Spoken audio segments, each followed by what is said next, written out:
Good morning, my dear friends. This is Grandma Vivian, here with my 68 years of life's wisdom and a story that has been locked deep in my soul for over 5 decades. I'm sitting here on my porch in Fresno, California, enjoying my morning coffee while the morning doves coo in the sycamore tree in my backyard. Today, I've decided to open my heart completely because some truths need to be told, even when they wound both the teller and the listener. Before I begin this difficult journey, I'd like to ask those watching to please leave a like on this video and subscribe to the channel. Knowing I'm not alone in sharing this story gives me strength. And if you could comment below which city you're watching from, your kindness helps more than you know. I'd also love to hear about your own family stories, how many children or grandchildren you have. Your shared experiences make this conversation real. Let's travel back to 1955, to a time before I even existed. My mother, Elizabeth, was 18 years old and deeply in love with a young man named Benjamin who worked construction in Stockton. They dreamed of marriage when they discovered I was on the way. From what my mother told me, Benjamin was overjoyed. He began working double shifts, saving every cent to prepare our modest future home on the city's outskirts. Tragedy struck on a cool autumn morning. While working on the second story of a new building, the scaffolding gave way. Benjamin fell 20 feet onto concrete. Traumatic brain injury, they told my mother. He never regained consciousness. My mother was 5 months pregnant when she received the news. I never knew my father, but to this day I keep the sole surviving photograph of him in a small rosewood box, a slender young man with a hopeful smile and gentle eyes. His death changed everything. My mother, without education and pregnant, couldn't find work. My father's family in rural Tennessee struggled to support themselves and couldn't help. That's when my maternal grandfather, Mr. Harrison, offered us shelter. What seemed like salvation would become a decade-long nightmare. I was born in February 1956 at home with a midwife, a healthy girl with my father's green eyes. In those early years, we maintained some semblance of normalcy. We lived in a converted storage room at the back of my grandfather's house. My mother took in laundry, cleaned houses, sold homemade sweets outside the school gates. We barely ate properly, but we managed. Grandfather Harrison had served in the military during the war. A stern man of few words and many rules, he managed his modest pension with military precision. A widower for years, he wasn't affectionate but initially wasn't cruel either, just distant, as if I were an inconvenience he tolerated for his daughter's sake. Things shifted when I turned 7. I remember grandfather watching me more intently as I played in the yard. "This child is growing too pretty for her own good," he remarked to my mother one afternoon. At the time, I didn't comprehend the meaning. Today, with decades of hindsight, I recognize he was already calculating my value. I attended school like other children but remained quiet and observant. Teachers noted my intelligence but lamented my shyness. The truth was, male figures already stirred instinctive fear in me, perhaps from grandfather's assessing gaze, or perhaps from the father-shaped absence in my life. Our financial situation deteriorated. My mother aged prematurely, hands cracked from lye soap, back bent from scrubbing floors. Some nights I'd hear her muffled crying in our tiny room. I pretended sleep but catalogued each sob in my heart. At 10, I began helping with chores, washing smaller garments, sweeping the yard, selling my mother's cookies door-to-door. It was during this time I noticed how grandfather watched teenage girls passing our fence. A look that chilled me without understanding why. "Women are like peaches, Vivian," he told me once when he caught me observing him. "You harvest them at peak ripeness. Too early, they are bitter. Too late, they're spoiled." The strange comparison confused me, but I tucked it away like so many other unsettling things. My mother worked longer hours and spent less time at home. I noticed she avoided her father, as if something about him frightened her too. Years later, I understood she likely intuited what was coming but felt trapped by necessity. When I turned 12, catastrophe struck. My mother developed severe pneumonia, leaving her bedridden for 2 months. Without her income, debts mounted. Grandfather's pension barely covered medicine. During this period, I saw him speaking with a stranger at our gate, a heavy-set man about 40, well-dressed, with a shiny sedan parked outside. They glanced toward me several times during their conversation, and the man smiled in a way that sent me fleeing indoors. "Who was that man, grandfather?" I asked after the stranger departed. "A friend who can solve our problems," he replied. "He's interested in getting to know you better." That phrase echoed for days. I remained too innocent to fully comprehend, but something primal within me sounded alarms. My mother recovered gradually, but our finances worsened. The landlord threatened eviction. Pharmacies refused further credit. Then, on a May night just months before my 13th birthday, I overheard the conversation that would shatter my world forever. Rehook, what I heard that night wasn't just a betrayal, it was a transaction that would trade my childhood for our survival. The price would be everything I was and everything I might have been. "She's still too young, father," and my mother's voice trembled with anguish from the kitchen. "Not young at all. She's nearly a woman," a grandfather Harrison countered. "And Dr. Whitaker has offered substantial payment. Money we desperately need, Elizabeth. Have you forgotten the bills?" "But she's just a child.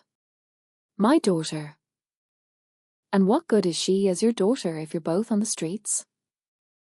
His voice turned cold. "The doctor won't harm her. He simply wants her to carry a child his wife cannot.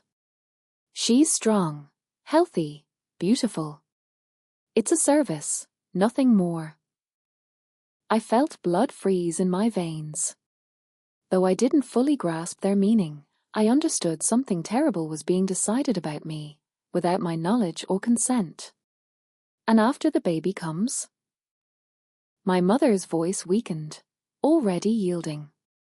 "They take the infant, we keep the payment, and life continues. If this succeeds, there are other interested couples. We could solve our situation permanently."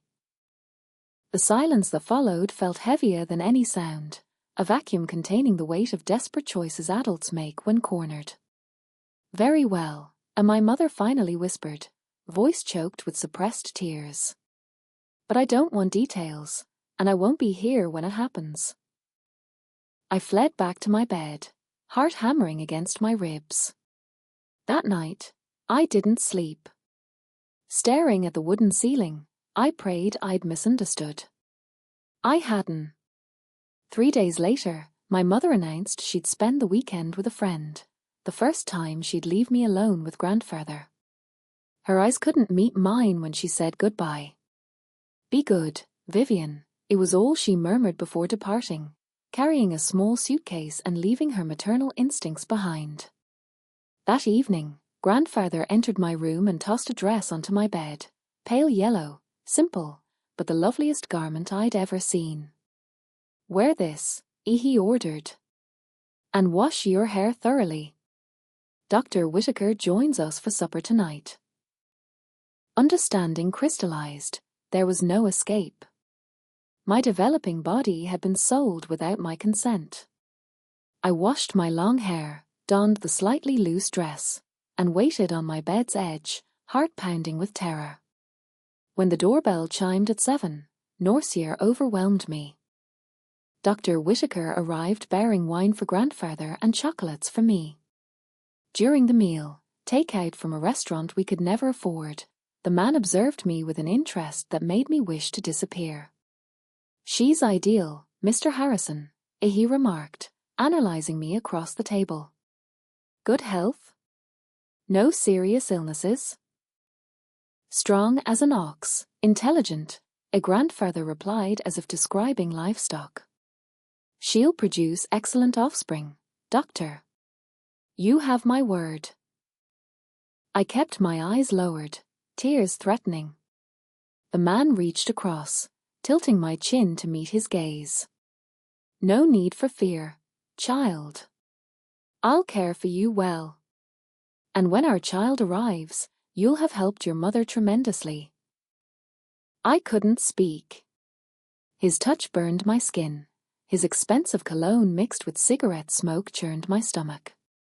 After dinner, grandfather announced he needed cigarettes from the store, a transparent ruse since he'd never smoked. The signal had been given. Once the door closed, Dr. Whitaker approached me on the sofa. Your grandfather explained everything, he said, his heavy hand landing on my knee. You'll carry my child since my wife cannot. It's an honor, really. We're compensating generously. I tried to shift away, but his grip tightened on my arm. It won't hurt much, he continued, voice lowering threateningly. And you'll cooperate because your grandfather has already received half. Refusal would bring him serious trouble. In that moment, looking into the eyes of this man who planned to use my body as merchandise, something within me began dying. The dreamy girl who believed in fairy tales, the child who hoped life would improve, the daughter who trusted her mother's protection. What transpired that night was the first of countless horrors. When grandfather returned hours later, I huddled in the room's corner, the yellow dress torn and stained, crying silently. He lit the lamp and spoke words that would haunt me for decades. Accustom yourself, girl. This is now your family functon. Thus began my nightmare, one that would span years and yield 10 children I'd never raise. 10 pieces of my heart given to strangers. 10 living memorials to sustained horror. The next morning, I woke sore-bodied and soul-shattered. No time for grief. Grandfather entered early, tossing a clean dress on the bed. Drink this tea, he commanded, extending a steaming mug. Good for a woman after our business. Helps ensure the seed takes. Those crude, inhuman words clarified my new status, no longer granddaughter, but fertile ground to be cultivated for profit.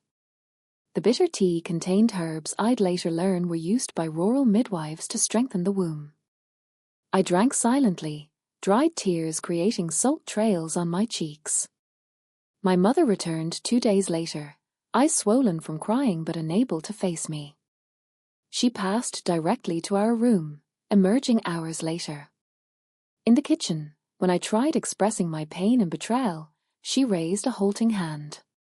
Say nothing, Vivian. What's done cannot be undone. For the first time, I felt anger toward her, deep, visceral anger mingling with lingering love and dependence. How could a mother allow this? How could she pretend normalcy? Yet that afternoon, I witnessed something that complicated my feelings further. My mother settling grocery debts, purchasing actual food for our perpetually empty pantry. The price of my innocence was feeding our family. And this was merely the beginning. Rehook. As my body changed with the life growing inside it, I discovered a terrible truth about survival. Sometimes the price of living is pieces of your own soul, and the first payment was coming due all too soon. In the following weeks, I existed in constant dread. Every gate noise made me tremble. Every grandfather glance seemed to announce another visit, another violation. School became my only sanctuary. For a few hours daily, I could pretend to be a normal girl with ordinary dreams. Teacher Mrs. Delaney noticed the change. Vivian, you're different, as she said one afternoon, holding me back after class. Has something happened at home? I opened my mouth to confess everything, to beg for rescue. But grandfather's warning echoed, if you tell anyone, they'll send you to the orphanage. And there, girl, conditions are far worse than here. I'm just tired, I murmured, lowering my gaze. helping more at home. A month after that first violation, Dr. Whitaker returned. Then others followed, not many initially, as grandfather avoided neighborhood suspicion. One man here, another there, all older, all with wives unable to conceive, all willing to pay generously for my young body to produce their heirs. When my cycle stopped 2 months after that terrible night, grandfather celebrated as if winning the lottery. First attempt succeeded, he exclaimed to my mother, who merely nodded silently. I placed my hand on my still flat belly, attempting to connect with the life forming within, a life created in violence yet innocent of its origins. Dr. Whitaker arrived the next day with his wife, a slender, elegant woman named Constance. She regarded me with mingled gratitude and contempt I'll never forget. "You're giving us the greatest gift," as she said with a forced smile as her husband spoke with grandfather on the porch. "But remember, this isn't your child. It's ours. You're merely the gardener tending our seed." During that first pregnancy at 13, my body transformed rapidly. I stopped attending school when my belly swelled. "We'll say you're visiting relatives in the country," a grandfather explained. "When you return without the bulge, few will question." 4 months, I was house confined. Dr. Whitaker provided vitamins, proper nutrition, even maternity clothes. I was treated as a prized hen needing optimal feed to produce quality eggs. Every fortnight, he and Constance visited to monitor progress. He'd examine me, measure my abdomen, listen to the fetal heartbeat. Those moments were too humiliating to describe. My mother began changing during this period. With money arriving, she reduced her cleaning work, bought new clothing, socialized more with friends. She seemed to escape the reality unfolding in our home, as if believing the funds originated elsewhere. "You're providing our family a better life," as she'd occasionally say during rare moments alone. "Someday you'll understand we did what was necessary." But I didn't understand, then or ever. My first child's birth, a boy, occurred at home with a Dr. Whitaker paid midwife. The experience was agonizing and terrifying, something no 13-year-old should endure. When I finally heard that newborn's robust cry, something awakened within me, a primal instinct, a love so immediate and profound it stole my breath. "Let me see my son," I begged, reaching toward the midwife wrapping him in a blue blanket. "He's not your son," as she replied curtly, handing the baby to Constance waiting anxiously at the doorway. "You've done your duty. Now rest." My son's cries faded as they carried him away. Tears streamed down my face as I stared at the ceiling, utterly powerless. The first piece of my heart had been torn away. It wouldn't be the last. Days later, I learned his name, Peter Whitaker. The doctor told me, perhaps as distorted gratitude, and presented a thick envelope. "Your share for excellent service." The money went directly to grandfather's hands. Of course. I received only 2 weeks' recovery before grandfather arrived with news, another interested couple, a Napa Valley vineyard owner and his young wife who couldn't carry to term. "But I just delivered," I protested, body still aching, breasts still leaking milk no infant would nurse. "I need time." "Time is currency, girl," he replied relentlessly. "And this vintner pays double Dr. Whitaker's rate." Thus at 14, I conceived a second time. Then a third, nearly without interval. My young, resilient body, a efficient producer in grandfather's distorted view, recovered quickly. Between 13 and 18, I delivered 5 children, 5 babies taken before I could memorize their faces. To outsiders, I was Mr. Harrison's troubled granddaughter, always traveling to country relatives, perpetually ill, constantly reclusive. In truth, I was a prisoner, a reproductive slave controlled by my own family. My mother transformed during these years into someone I barely recognized. With my sufferings proceeds, she bought her own home across town, visiting occasionally, always well-dressed, always hurried. She achieved financial freedom. The price was her daughter's liberty. "Why do you allow this?" I demanded once, heavy with what would be my fourth child. "Why not help me escape?" She averted her eyes. "Escape where, Vivian? With what funds? To do what? You didn't finish elementary school. And you have a reputation." "What reputation?" "The one we created of a girl who disappears and returns pregnant. People talk. And your grandfather? He has connections. Important people are involved, people who wouldn't appreciate exposure." Then I understood. I wasn't merely grandfather's victim, but casualty of an entire system enabling powerful men to purchase a girl's body, a system that looked away from the obvious, that blamed the victim rather than the aggressor. Even if I escaped, who would believe me? At 19, I'd borne 6 children. My body bore consecutive pregnancies marks, silver stretch marks mapping my abdomen and breasts.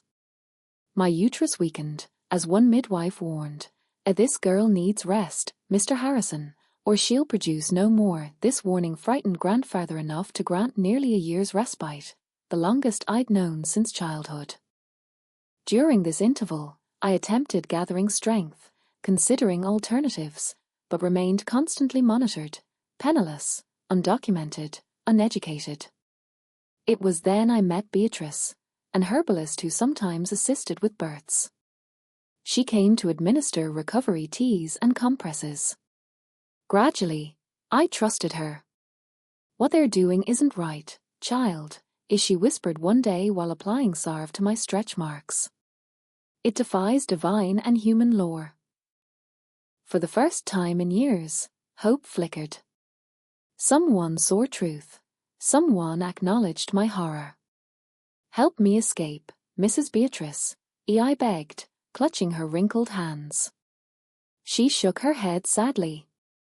"I cannot, dear. Your grandfather has the sheriff in his pocket. Others who tried ended worse. But I can teach you some protection."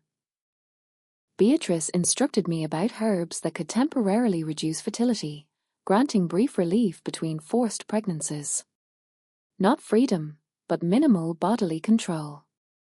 Rehook. At 20, I was mother to 7 children I'd never raise, 7 heart fragments scattered among California's wealthy. But beneath the exhaustion, a resolve was forming, and the evidence I secretly gathered would one day become my weapon for freedom or my death sentence. When I turned 20, I was already mother to 7 children I'd never know, 7 pieces of my heart dispersed among wealthy families across California and neighboring states.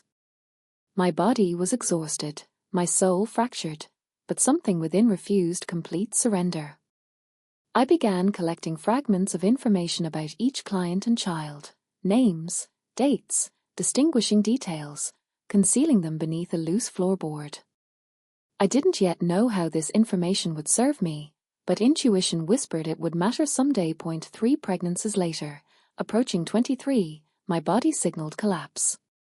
My 10th child's birth proved particularly traumatic: severe hemorrhage, infection, near death. The discreetly summoned physician was emphatic. "This young woman cannot bear more children. The uterus is irreparably compromised." For most women, this news would devastate. For me, it resembled a door opening after a decade in darkness. Inability to produce more children meant I no longer served grandfather's purpose. Perhaps I could glimpse freedom. But reality proved crueler than hoped. Returning home after 2 hospital weeks, I found grandfather in the parlor, whiskey in hand, wearing that calculating expression I knew too well. "You cost me considerably with this trouble," he began without inquiring about my health. "And now you're useless for the primary purpose." I remained silent, awaiting what came next. "But you're still young and comely," he continued, evaluating me like livestock. "You can serve other functions. I have associates who'd pay well for an experienced young woman, even if she can't bear children." The horror of this suggestion struck like lightning. After a decade as a human incubator, I'd become a mere sexual object. This felt even more unbearable than what I'd endured. Facing grandfather then, seeing not my protector but the monster who destroyed my life, I made my final decision. However costly, I would end this horror cycle. I would seize freedom or die trying. With calmness surprising even myself, I nodded slightly and withdrew. I displayed no rebellion, letting him believe he'd completely broken me, an empty shell accepting whatever fate he planned.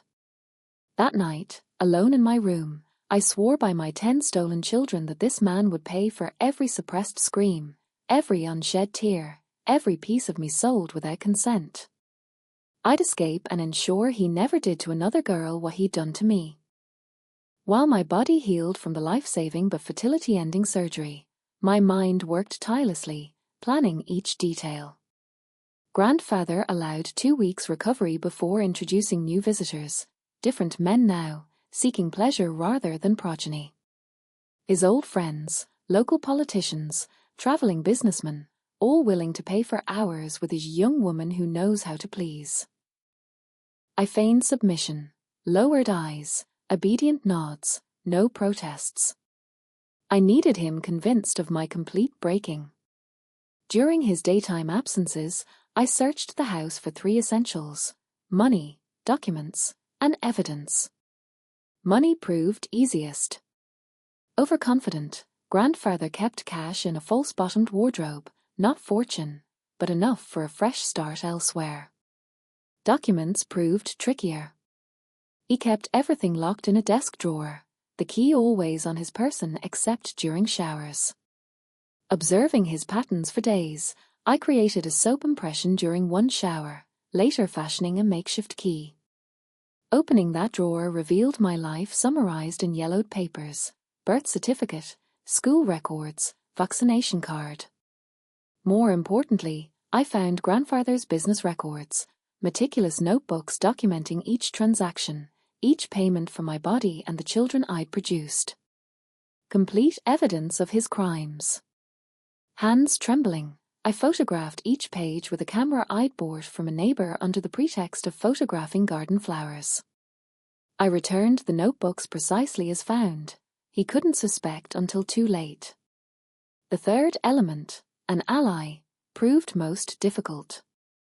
I needed someone to assist my escape, someone trustworthy in a world where trust had been stolen along with everything else.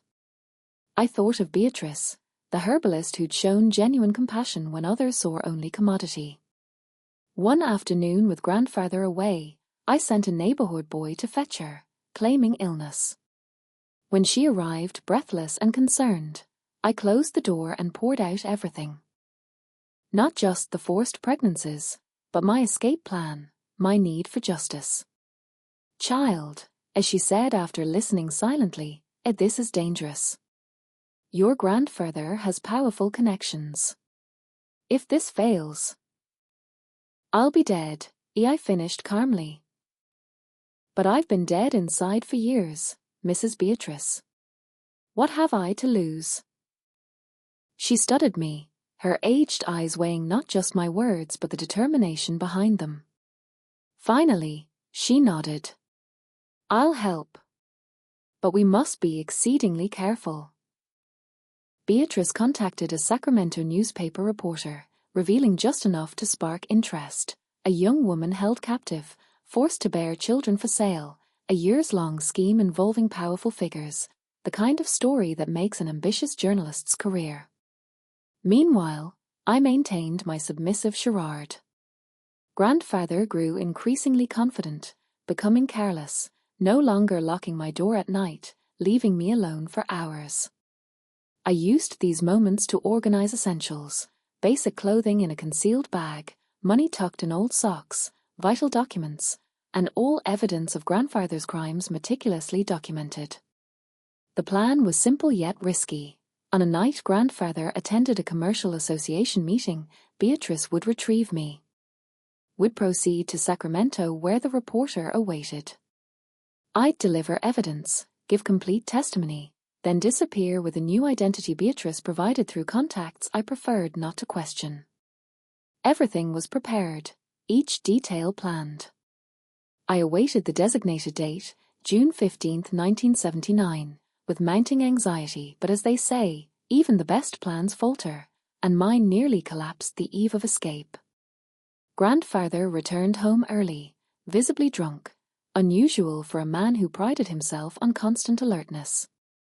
"Pack," he ordered, tossing a suitcase on my bed. "We leave town at dawn." My blood froze. "Leave where?" "Kentucky. An associate has an isolated farm there. We'll stay until matters here cool." "What matters?" He gave me a suspicious look, assessing my knowledge. "Business matters. Just obey." When he left, I permitted myself silent panic. Somehow he discovered something, perhaps about the reporter, perhaps my plans. If I departed with him next morning, I'd never have another chance. I had to act that night, alone, without Beatrice, without planned support. Now or never. I waited until his drunken snores echoed.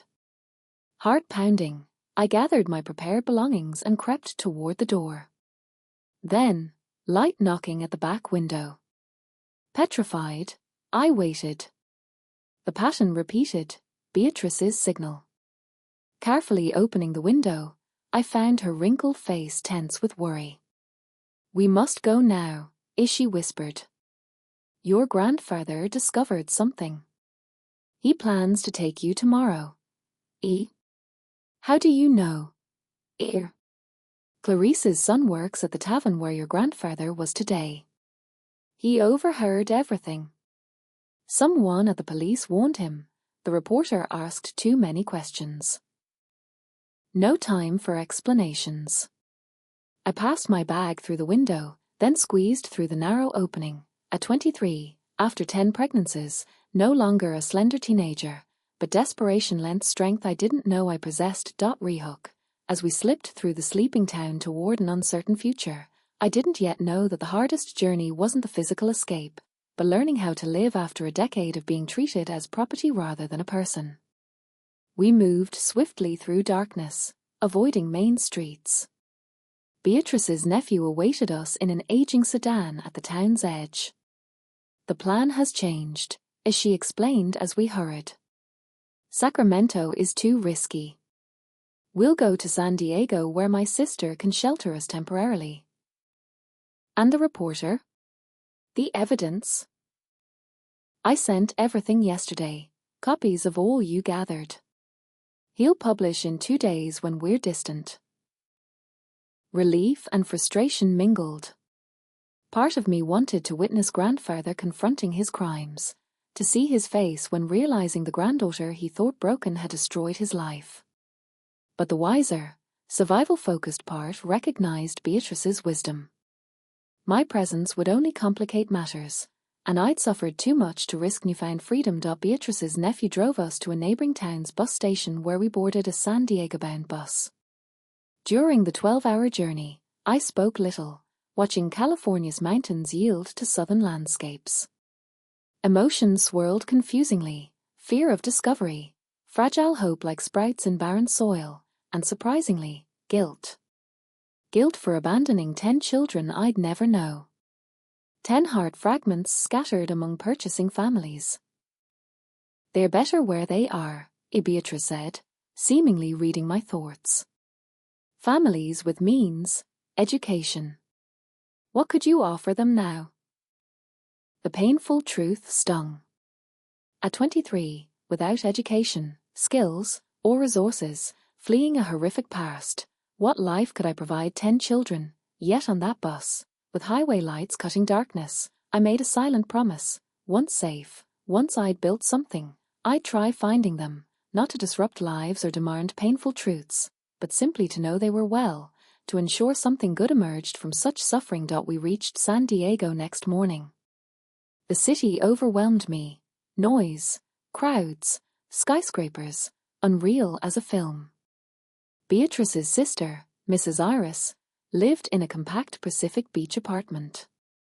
She received us with cautious hospitality, clearly unenthused about harboring fugitives but respecting Beatrice enough to comply. 3 days post-escape, Mrs. Iris brought a newspaper from work. The headline made my hands tremble. A Central Valley baby-selling ring exposed, prominent figures implicated.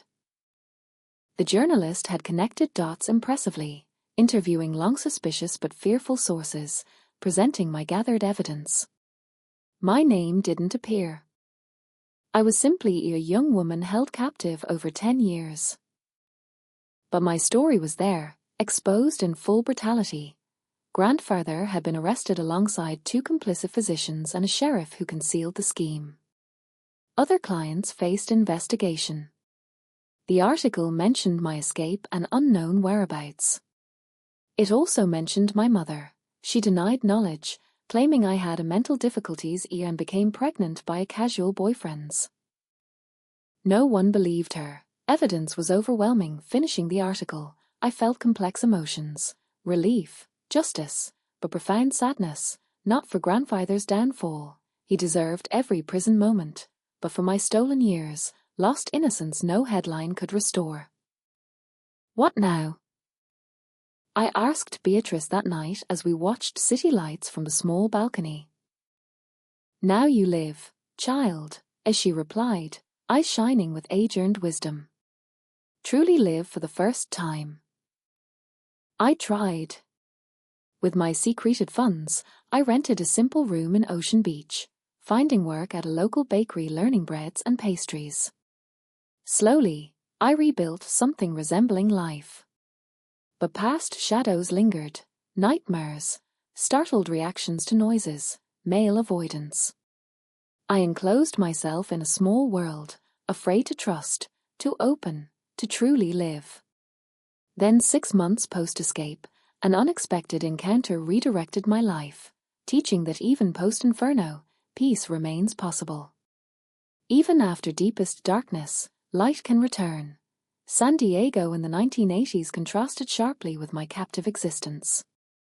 Every corner presented new challenges. Every interaction tested my wounded spirit.